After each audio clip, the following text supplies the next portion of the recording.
ముఖ్య అతిథిగా మనకి జిల్లా అధ్యక్షులు మాజీ మంత్రివర్గం మరి వేణుగారు రావటం జరిగింది.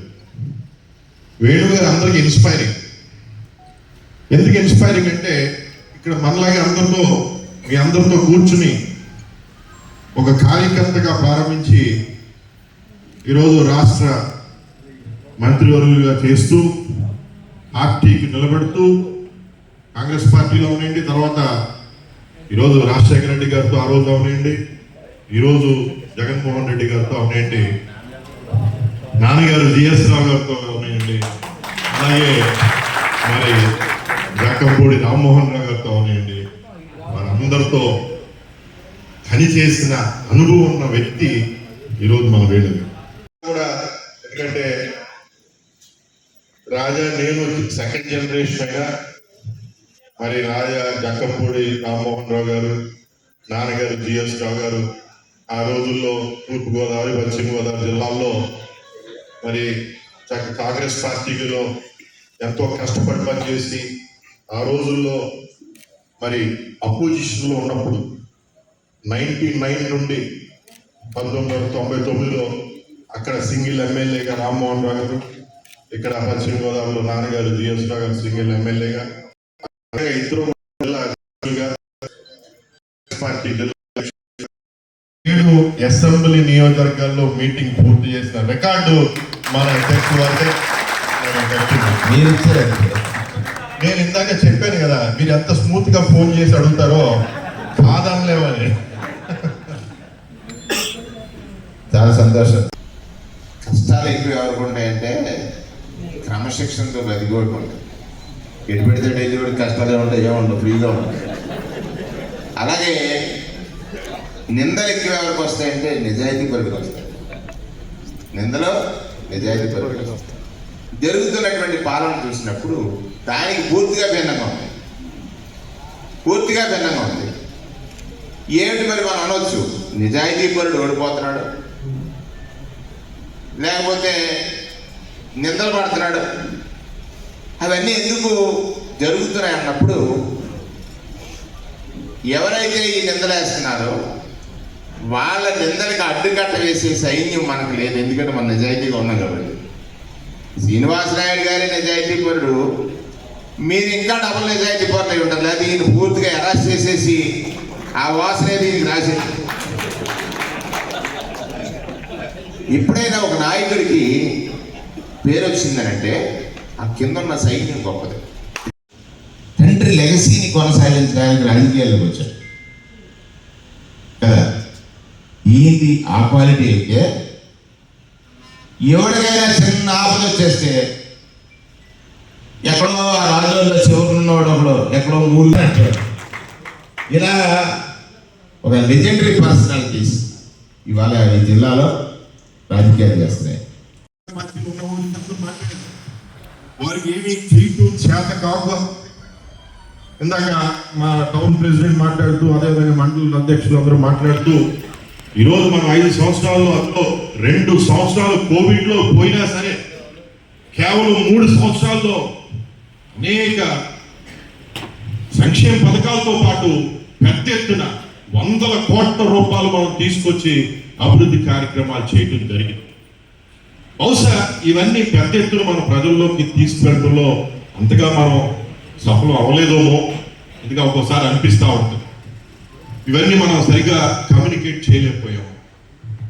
ఈరోజు అటువంటి ఇబ్బంది మళ్ళీ రాకూడదు.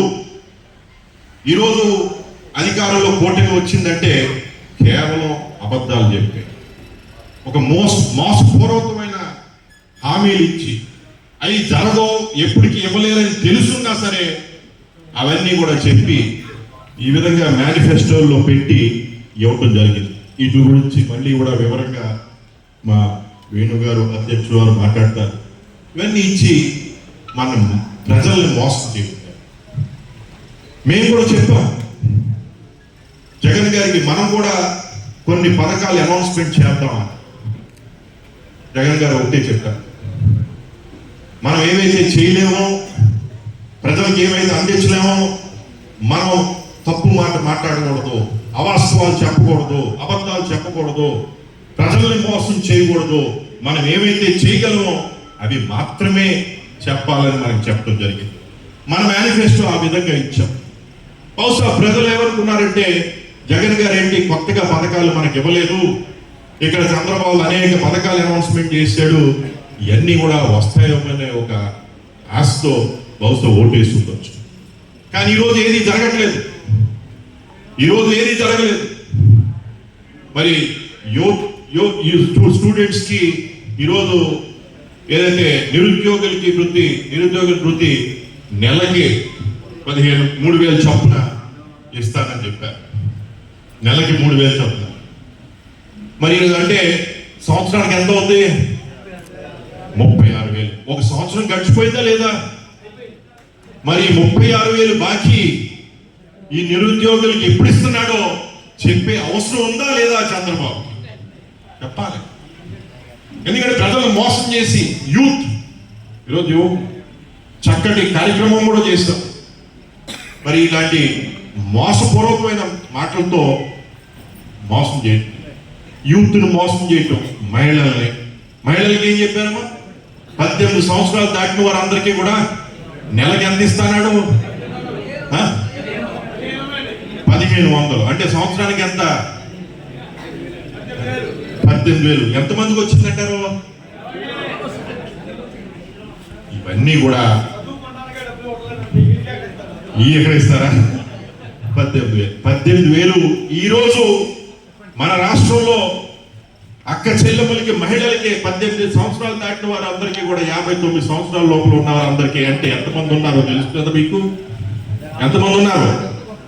దాదాపు 1,50,00,000 మంది ఉన్నారు మన అక్క చెల్లెమ్మలు 19 సంవత్సరాల నుండి 59 సంవత్సరాలు. 1,50,00,000 మందికి ఈరోజు సంవత్సరానికి 18,000 చొప్పున చంద్రబాబు నాయుడు గారు బాకీ ఉన్నాడా లేదా? మనం ఇవన్నీ ఎప్పుడు ఇస్తారని ఎవరన్నా అడిగితే ఏమంటాడు ఆయన? ఏమన్నాడు? ఏదో కొత్త శబ్దం మొదలెట్టాడు, నాలుగు మందం అంటే బెదిరిస్తున్నారా? ఈరోజు మనం ఉన్నది అపోజిషన్లో ఉన్నప్పుడు మన కర్తవ్యం, మన బాధ్యత, ప్రజల తరపున మనం ప్రశ్నించే బాధ్యత. ప్రశ్నించినోడు ఎలాగా పదవులు తీసుకుని సైలెంట్ అయిపోయాడు. ఆయన ఎక్కడ మాట్లాడుతున్నాడా? ప్రశ్నించవలసినోడు ఆయన భూమి మీదే రావట్లేదు, ఎంతసేపు హెలికాప్టర్లోనే. పొద్దున్న ఇక్కడ అటెండ్ అవుతారు, సాయంత్రానికి హైదరాబాద్ వెళ్ళిపోతారు. ఆ పార్టీ ఏం చెప్పారు? విప్లవాత్మకమైన మార్పులు తీసుకొస్తాం. నాకు నిజంగా ఆ రోజు అర్థం కాలేదు ఏం మార్పులు తీసుకొస్తాడు. ఇంతకీ మార్పులు ఏంటంటే వైఎస్ఆర్సీపీ పార్టీలో గెలిచిన ప్రతినిధుల్ని బెదిరించి, ప్రలోభాలు చూపించి, భయపెట్టి వాళ్ళ ఫ్యామిలీస్ని జైల్లో పెడతామని చెప్పి వాళ్ళ పార్టీ కండువా వేయటమే ఈ విప్లవాత్మకమైన మార్పులని నాకు ఆ రోజు నిజంగా అర్థం కాదు. వాళ్ళు చేసింది అది తప్ప. మన నియోజకవర్గంలో చేసింది ఒక్క పని చెప్పండి. రోడ్లు ఏంటంటే రోడ్లు కాదు, మేము ప్యాచ్ వర్క్ చేస్తాం అంటారు. అంటే రోడ్లు ఎవడేస్తాడో ప్యాచ్లు చేశాం కదా. ఇగో మరి వర్షాకాలంలో మీరు ఒకసారి పెరవలు వెళ్ళొచ్చేస్తే డైరెక్ట్ గా మన హాస్పిటల్కి వెళ్ళిపోయే పరిస్థితి ఈరోజు ఆ రోడ్డుకు ఉంది. ఈరోజు ఇందాక మాట్లాడుతూ మన మండల ప్రెసిడెంట్ పల్లరావు చెప్పారు, నిడదవోలు టౌన్ ని చక్కగా అభివృద్ధి చేశాము. ఈ రోజుకి ఏం చేశారో చెప్పమనండి. చేసింది ఏమి? ప్రజల్ని మోసం చేయటం తప్ప. ఈ దొంగ హామీలు, అబద్ధ హామీలు ఆ రోజు ఎలక్షన్ ముందు చెప్పి ఏదో విధంగా అధికారంలోకి వచ్చేయటం, ఈరోజు అటువంటిది ఏది కూడా అమలు చేయట్లేదు. పెద్ద ఎత్తున ఇప్పుడే రైతుల గురించి మాట్లాడేది ఇందాక చక్కగా గిరిజాల బాబు గారు మాట్లాడినప్పుడు రైతులు ఆందోళన జరుగుతూ ఉన్నాయి. ఇక్కడే మన సమీశ్వరగూడెంలో బ్రిడ్జ్ దగ్గర నాకు చెప్పారు. ఆ రోజు ప్రెస్ మీడియా వాళ్ళు కూడా అడిగారు, నాయుడు గారు మీరు కూడా వచ్చి అందులో పాల్గొంటే బాగుంటుంది. నేను చెప్పాను, రావడం నాకు ఎంతసేపు 2 నిమిషాల్లో అక్కడ ఉంటాను, కానీ మేము వస్తే ఏదో పార్టీ తరపున పార్టీ పరంగా మేము ఎంత ఈ కార్యక్రమం చేస్తున్నామని అనుకుంటారు. ఎందుకంటే అక్కడికి వచ్చిన వారు అన్ని పార్టీలకు చెందిన రైతులు ఉన్నారు. అందరూ ఏ పార్టీకి సంబంధం లేని రైతులు కూడా ఉన్నారు. కూడా ఎందుకంటే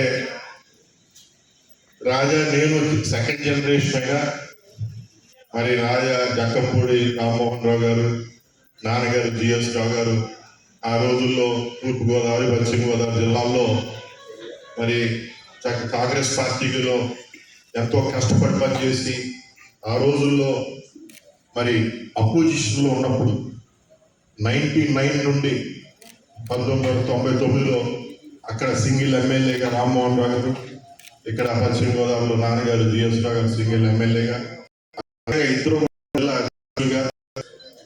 పార్టీ వాస్తవం కనుక వాస్తవాలు ఏంటో చెప్పడం జరిగింది.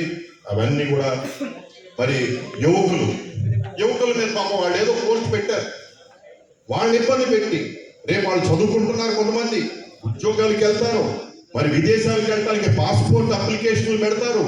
అలాంటి వాళ్ళందరినీ కూడా మరి వాళ్ళని భయపెట్టి ఏదో భయప్రాంతం చేయాలని చూస్తూ ఉన్నారు.